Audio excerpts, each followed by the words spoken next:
Hello and welcome to the Winding Road Podcast. It has been about a week or two, maybe, since I've been on here last.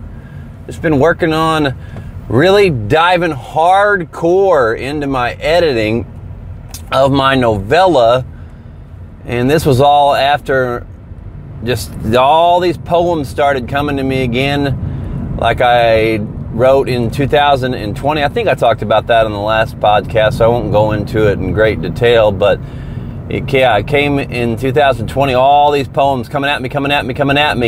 Just the muse, the creativity, or whatever. It was like a portal that was opened up, and all these poems. And then, like, I started to feel it drying up then, and I was like, okay, I think this is the last one. I don't think I have any more poems to write. And then, I'm not kidding you, that same day or the next day, it was right around when that creativity was drying up. And this is all from my poetry book, Sanity in the Chaos. My mom calls me and she starts reading me this poem. And I'm like, okay.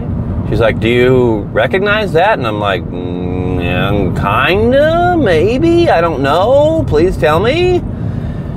She's like, you wrote that. I'm like, what? Then I'm like, oh, yeah. And then she starts reading me more of them. It was from like a poetry book that we had assigned to us in 6th grade, I believe it was. And it was just amazing to me that happened right whenever all that creativity was drying up. And then recently, creativity coming at me again once I started listening to those 2 Red Hot Chili Peppers albums. Coming at me again, man. The 2 new Red Hot Chili Peppers albums just inspired me so much, and here goes that portal open again to write all these different poems. And then I'm looking through my notes, and I'm like, oh, cool, I think I wrote like 4 or 5 good poems. I look down, there's like 15, and I'm like, what? How did this even happen? And it's just kind of mind-blowing to me, and that's what can happen to you whenever the creativity starts to flow, and you allow it to flow into you, and you are putting all these other good things in your life. I think that opens up the door to tap in to your creativity. I really do. Totally not where I wanted to go with this starting off on here. I was just kind of giving you an update since I hadn't clicked on here in a while. Let's see.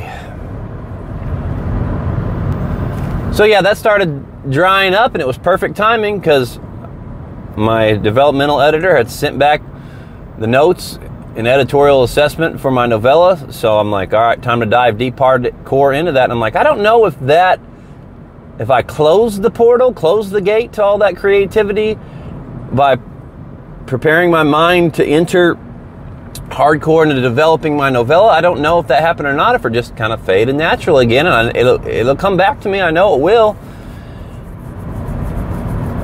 It's just, it's crazy. It's fun. It's awesome. And we talk about, and this is why I clicked on here today, because I just had a thought. I'm doing the best I can here this morning. Not totally fully awake yet. Haven't had my coffee. I say that like I drink coffee every day. I don't. I have been getting into a good or bad habit of drinking energy drinks lately, and I like to go drink a little coffee and read, sometimes, usually just 1 glass.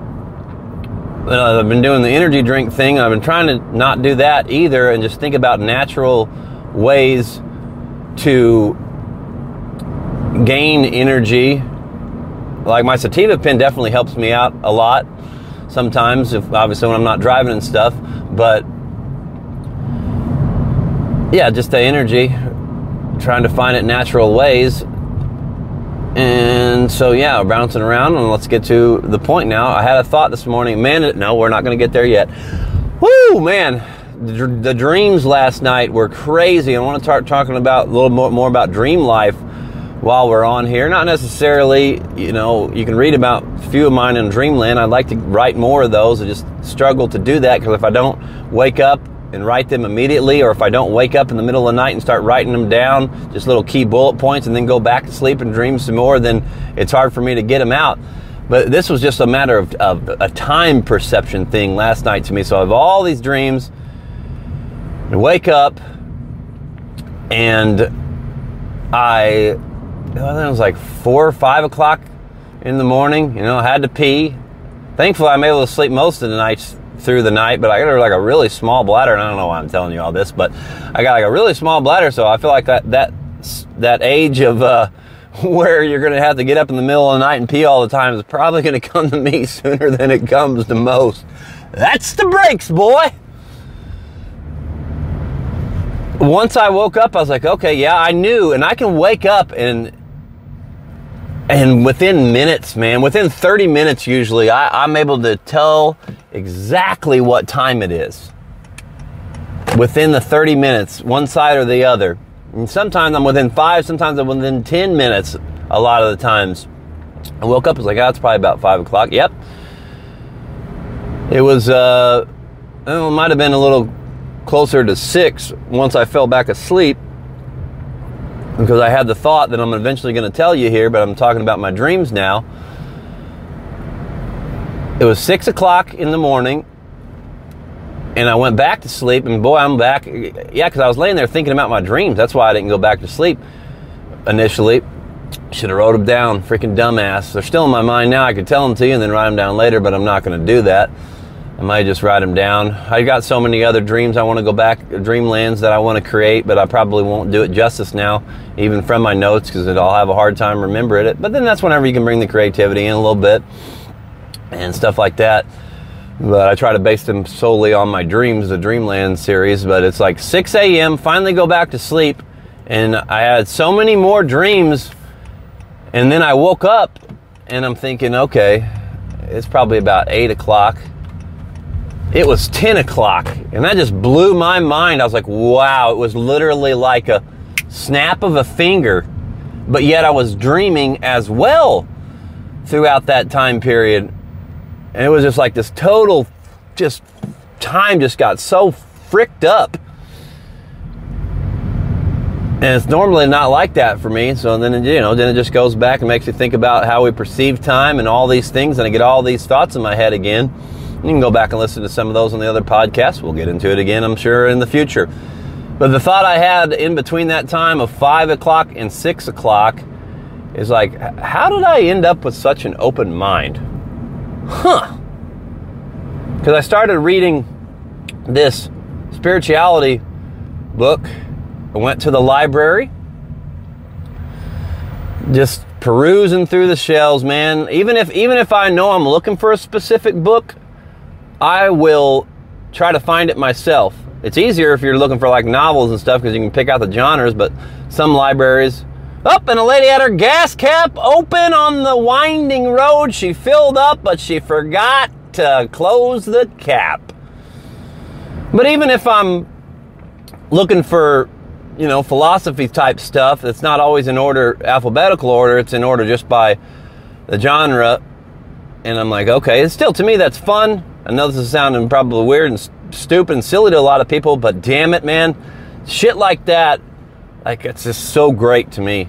So great trying to find books. I'll pick up a book, I'll read a few pages, like just standing there in the aisle. Thank God nobody else. I'm looking left and right, making sure nobody's coming around me or anything like that, And I'm just looking at the books, reading a few pages, and I'll go sit down if I feel like I got a book that, this is assuming I'm not looking for a specific book, and even if I am, I'm still going to read a few pages to make sure, okay, yeah, I actually want to read this. So I went down, sat down, read some pages from a book. I'm like, this is not good. And I don't know, I just find that I feel like God or whatever, the more leads me a lot of the times to the books that I'm supposed to pick up. It kind of correlates to listening to terrestrial radio and not just picking whatever songs you're going to choose, just letting the songs come on. I feel like a lot of those times, those songs I'm meant to hear in that moment. And the same thing with books whenever I'm at the library, man. It's just so beautiful. And so I'm going back through and I'm looking and I find this book from 2000. And it's just a book about, and I'll try to, dang it, I should have looked up what it was called. I'm sorry, guys, but it's just from 2000. And I do a terrible job of putting stuff in the comments later on. I know I do. I'm going to try to get better about that if I can't remember it while I'm talking to you. But it was a book from 2000, and it was just about spirituality, period. Not about a specific religion, although it explains in there a lot of the different religions, and I was brought up as a Christian. My family, I'm not saying they're like necessarily totally closed-minded or anything, but that was the way I was brought up as a Christian. And like I said, to this day, I am still a Christian. And I have 100% faith in that. I do. I feel like I do. But yet, as well, at the same time, yes, I 100% believe that. But I also am very interested in learning about different religions. I read like Buddha in Blue Jeans is a good book. There you go. I remembered one. You want to check that out? It's a great book. Zen and the Art of Disc Golf. That's another great book. We've talked about it before on the podcast. So I'm like, I want to dive into some of these different books, just the different religions, and kind of see what they teach, and just, expand the mind a little bit more, so that I can gain a better understanding of people, of the human race, of our species, and what different people believe. So I picked up that book, and just learning about all these different things. And then I'm like, okay, what's a guru? And I'm like, holy shit. I'm like, this is me. This is me as well. Like, I feel like a lot of that same stuff is a lot of the stuff that I believe in. And I haven't got to all of them, but I got to like Buddhism and stuff like that, or like monotheism versus polytheism. I think I'm saying that right. Believing in one or believing in many gods. And the book kind of talks about it, and the book takes an approach of, like, we're not telling you to believe in any of these things. This is just an examples of what these different cultures believe in, and they kind of talk about how they kind of all relate together. And they all do have this belief, and even if it's many gods, the many gods, it all eventually relates back to the one God, the more, as I talk about. And so, some of those poly religions may believe in all these different, the sun god, the moon god, all the different gods, but it all goes back to the one. And then I thought about it from a Christianity perspective, from what I've known all my life. And it's like, okay, yes, we believe in one God. We believe that Jesus died to save our sins. But at the same time, throughout the Christian religion, there's angels, there's different saints, and different things like that. To me, that feels like it's not a whole lot different than believing in all the other gods that are a part of the larger God, a part of the more. And it was just really cool to see some of that. And I'm going to get farther into that book. Maybe we'll talk more and more about it on some later podcasts. But it was just really cool to kind of see how they're all different, but they all kind of, sort of, I know I said kind of a lot, sorry. They all sort of believe in very, very similar things. And so it's like, is there more than one path? I know the Bible says one path, Jesus. That's the path. I believe that with all my heart. With all my heart.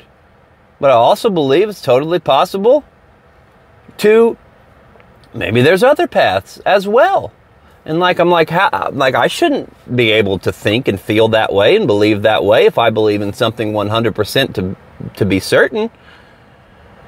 But it just goes back to where that open mind comes from that I have. And like, how did I end up with that if I was grown up to believe in one thing? I don't know. I don't know the answer to that.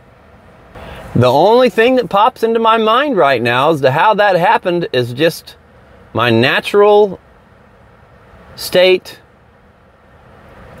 of just being curious, having curiosity.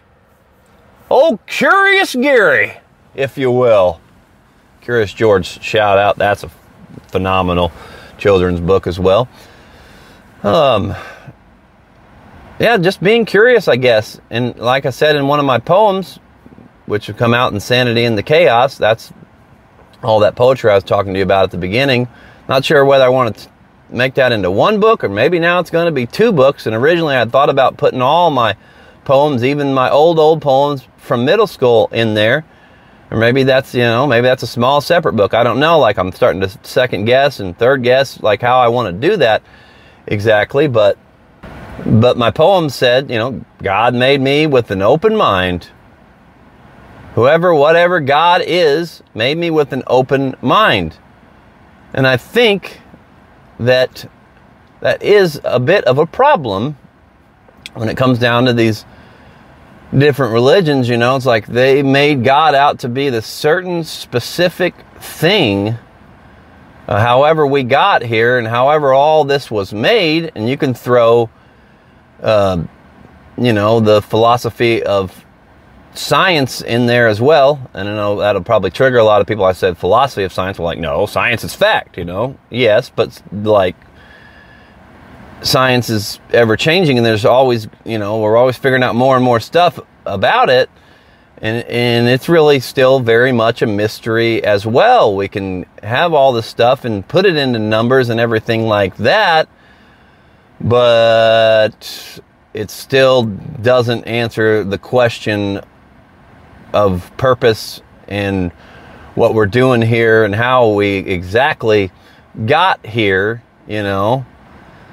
This will transition a little bit, but thinking about science and stuff, and how science says we know this and we know that, and the Big Bang and all that, and to me, or how old the trees are based on the circles around them. Yes, I think that can help us guesstimate. I do. But at the same time, we weren't there, so we don't know specifically.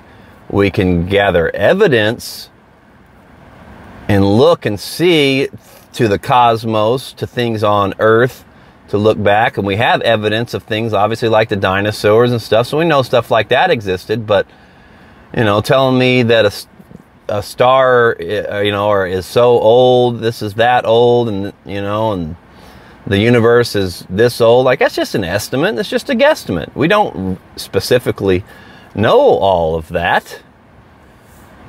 And so it's just all, and it's all interweaving, man. Like, science and God, seems like one's on one side and one's on the other side.